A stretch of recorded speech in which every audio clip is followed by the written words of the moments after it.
What is the science that they're saying mandates and is absolutely necessary to shut down red snapper fishing? Well, it's amazing that we've had a couple of different sciences that they kind of, you're shooting at a moving target. Initially it was the population of fish. In the population of fish, if you look what happens in regards to their surveys and their data, they only have data starting from about 1980 to present. The problem is they set a benchmark date in 1945, and they tried to extrapolate the little data that they had back from 1980 to 1945, and what that showed was a tremendous spike by their models. The snapper, even by their own assessments and their own data, have been growing ever since 1980. We actually have been getting more and more snapper.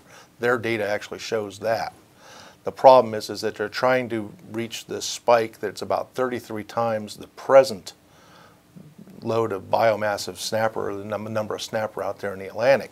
It's an unachievable thing because it never really existed. The only place it really existed ever was in a computer sitting over in St. Petersburg at the NOAA Southeastern region.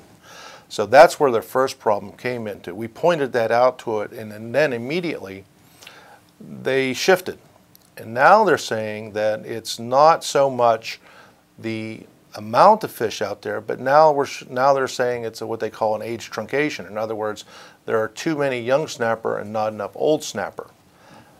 Another problem with the data. The data, what they have is, and John can probably talk a little bit more about this and fill it in a little bit better than I can, but what they're basically saying is all we see out there is small fish. We're seeing basically young fish that are 4, 5, 6 year age range. We're not seeing the 20, 30, 40, 50-year-old fish.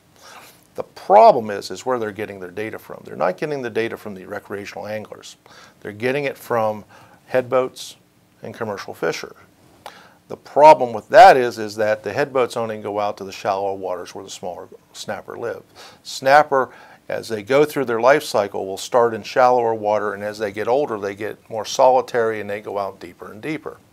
So the problem is that nobody's really fishing out there because the commercial guys don't want to fish out there, A, because there's not a concentration of the fish out there.